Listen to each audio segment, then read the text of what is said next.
Manao tompoko ny fizotran'ny fihaonana teo dia inona ataontsika hoe tepoka mivaingana tamin'izay fotoana izay. Ino tsara voalohany aloha dia miarabanareo rehetra tonga aty dia tsika voalohany hatratontoana. Ny zava-dehibe ny onana tamin'ny Sadeka dia raha tsika malala tsara fa Sadeka no misahana ny Madagasikara eo amin'ny lafin'ny fandaminana ny raharaham-pirenena raha misy conflit raha misy zavatra mifankazahoana dia isaorana lehibe dia lehibe ny fahatongavan'ireo ary izy ireo avy amin'ny firenena maro amampon'ny Sadeka dia Madame Mandaza zany zao izy ancien président ary izy no misahana ny fandaminana ty maika dia maika dia manontany fanontaniana be dia be izy efa niaraka tamiko izy taloha tamin'ny izy ministre des étrangers izy présidente fakahita zay faly be zay zany niona ny zavatra tsy maintsy ho tanterana dia manaraka amin'ny protocole-ny Sadeka amin'ny fandaminana ny raharaham-pirenena anatina crise nanana crise koa zareo taloha fa dia efa avy eo lamina satria zay nisy ny Sadeka tsika mambora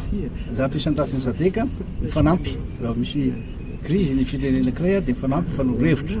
dia le protocole zareo zay zay Sadeka zay no hoe tsika andaminana Madagasikara ihainoana daholo zany ireo parti politique dia teo zay ny fanazava teo hoe ino ny ty parti politique tsy nentina nao sinisy any tamin'ny ihainareo am'zay fa tsy zay zay io zay hoe niala tao anatin'ilay izy zay satria farany alohany anaovana sini nisy olona be da be centroa tonga anao sini zay hoe fatany ary ataona dossier dia nazavaina aminy izy hoe zao ny antony ilanay satria lasa be loatra izy zay izy manaraka eo amin'ilay hoe anjarantsika eto Madagasikara koa milaza amin'ny tsara zava-misy satria misy disadisa misy tsy mazava ny teny tamin'ny amin'ny sabotsy dia nilaza hoe mbola manjavozavo be ny hany ny fizotran'ilay fitantanana ny firenena moa hoe tsika ao anatin'ny intérim sa ao anatin'ny transition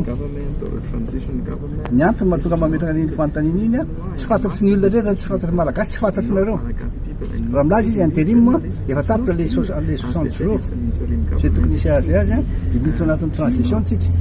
dia mbola mametraka zay fanontaniana zay aminy tsisy hoe hovalinay ianao rehefa tafavera zay satria tokony mbola iresaka izy mbola iresaka amin'ireo mpitondra izy hoe raha ohatra ka raha intérim zany nge vetivety 60 jours no mena zany dia tsika amin'izao fotoana zao izy zay koa tena nalamafy azy hoe tsy ao anatin'ny constitution tsony tsika satria raha ohatra tsika ao anatin'ny constitution malagasy dia tsisy an'izany intérim sy an'izany fa ao anatina transition zay nazavainy teo fa aza mataritra andreo fa anao arovy azo atao zay amoahana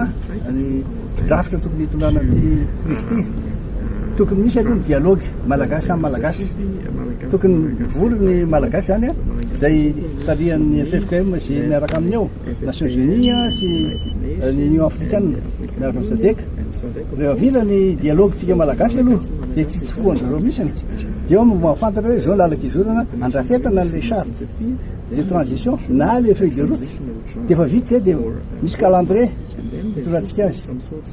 efa niezaka aloha zany ny fitondrana nanao zay andaminana ny jirama ny jiro sy ny rano fa le problème politique an'izay zany zao no tokony hifatohana zany hoe le dialogue dia ahoana ny tokony afantarana tsara ny fotoana anaovana azy dia inona sy inaby ny olona tokony andray anjara amin'izy izy hoe misy ireo le vehivavy sy le tanora zay nanao izay azo atao nefa ohatra ny tao adino zay ny fanarahana mbola misy soratoko samy tendremana.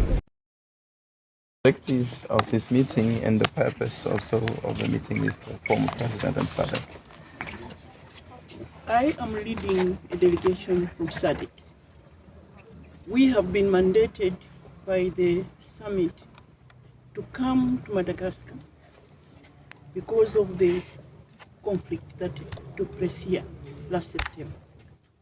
Our mandate is to come and listen to the different stakeholders of this nation, go back to the summit and report, and return after consulting President Chisano, who was the lead envoy for Madagascar for many years. So for this whole week, starting from yesterday,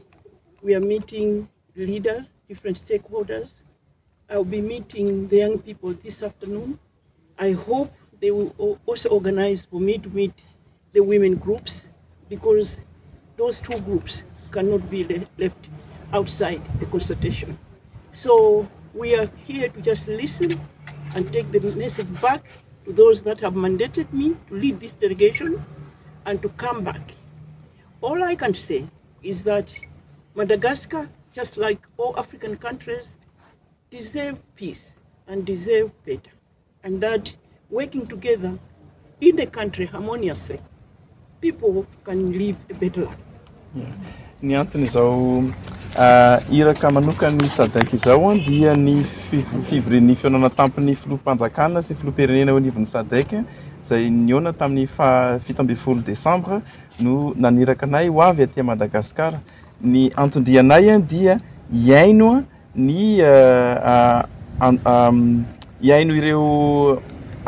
partie prenante rehetra eto Madagasikara, anisan'izany ny ao anivon'ny fitondrana, ny mpitantana antoko politika maro samihafa, ny fiarahamonim-pirenena ary ny fikambanan'ny tanora sy ny vehivavy. Dia rehefa vita izay fiainona izay dia hiverina indray izay ary iona amin'Andriamatoa filoha mozambikanina teo aloha Joaquim Chissano izay ahafahanay miaino ny tantara teo aloha nisy mahakasika ny Madagasikara tamin'izany fotoana izany, dia izy indray iraka fanondroany ho avy. Ny zavatra azoko ambara hatreto aloha zany dia mila fitoniana, fandriam-pahalemana ary mendrika fandrosoana ny firenena malagasy sy ny vahoaka malagasy ka tianay ny anampy amin'ny famahana ireo olana maro samihafa. Eo ihany koa ny fihaonana amin'ireo fikambanana tanora sy vehivavy maro samihafa satria atao anjorom-bala izy ireo indraindray ko dia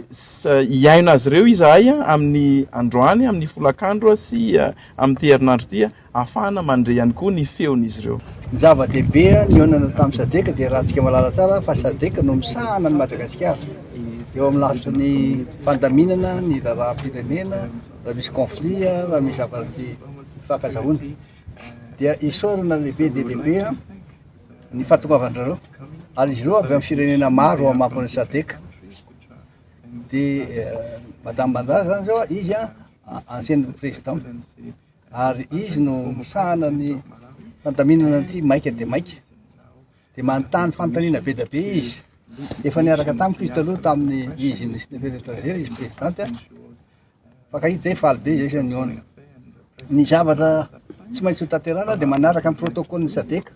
amin'ny fandaminana ny raharaha-pirenena anatina crise. Nanana crise koa zareo taloha fa dia avy eo milamina satria izay nisy ny SADC. Tsika membre zato isan-tason SADC mifanampy raha misy crise ny firenena anankiray dia mifanampy mifanorohevitra. Dia le protocole zareo zay zay SADC zay no tsika andamina Madagasikara. Iainona daholo zany ireo parti politique. Dia teo zay ny fanazava teo hoe ino ny ty parti politique tsy nentinanao sinisy tamin'ny ianareo amizay fa tsisy izany zay. Dia izy zay hoe niala tao anatin'ilay izy zay satria farany alohan'ny anaovana sini nisy olona be da be centre tonga anao sini. Zay zay fatany ary atao anaty dossier. Dia nazavaina aminy izy hoe zao ny antony ilanay satria lasa be loatra izy. Zay le izy. Manaraka eo amin'ilay hoe anjarantsika eto Madagasikara koa milaza amin'ny tsara ny zava-misy satria misy disadisa, misy tsy mazava. Zava ny teny tamin'ny herin'ny sabotsy dia nilaza hoe mbola manjavozavo be ny ihany ny fizotran'ilay fitantanana ny firenena. Moa ve tsika ao anatin'ny intérim sa ao anatin'ny transition. Ny antony mahatonga mametraka ny fanontaniana iny tsy fantatry ny olona rehetra, tsy fantatry malagasy, tsy fantatry nareo. Raha milaza izy intérim efa tapitra le 60 jours zay tokony hisy azy azy dia miditra anatin'ny transition tsika. Dia mbola mametraka zay fanontaniana zay aminy. Tsisy hoe hovalinay ianao rehefa tafaverina zay satria tokony mbola hiresaka izy, mbola hiresaka amin'ireo mpitondra izy hoe raha ohatra ka intérim zany ika vetivety 60 jours no omena zany. Dia tsika amin'izao fotoana zao izy zay koa tena nanamafy azy hoe tsy ao anatin'ny constitution intsony tsika satria raha ohatra tsika ao anatin'ny constitution malagasy dia tsisy an'izany intérim sy an'izany fa ao anatina transition. Zay nazavainy teo fa aza matatra andreo fa hanao araka zay azo atao zay amoahana ny drafitra tokony hitondrana ty Kristy tokony misy aloha ny dialogue malagasy amin'ny malagasy tokony vory ny malagasy zany a zay tarihan'ny FFKM sy miaraka aminy ao Nations Unies sy ny Union Africaine miaraka amin'ny SADC rehefa vita ny dialogue tsika malagasy aloha zay tsy foany zareo mihitsiny dia ao mahafantatra hoe zao lalak'izorana andrafetana n'le charte de transition na le feuille de route de efa vita zay de misy calendrier hitondrantsika azy efa niezaka aloha zany ny fitondrana nanao zay andaminana ny jirama ny jiro sy ny rano fa le problème politique am'izay zany zao no tokony hifatohana zany hoe le dialogue dia ahoana ny tokony afantarana tsara ny fotoana anaovana azy a dia inona sy inaby ny olona tokony handray anjara amin'izy de izy hoe misy ireo le vehivavy sy le tanora zay nanao zay azo atao nefa ohatrany tao adiny zay ny fanarahana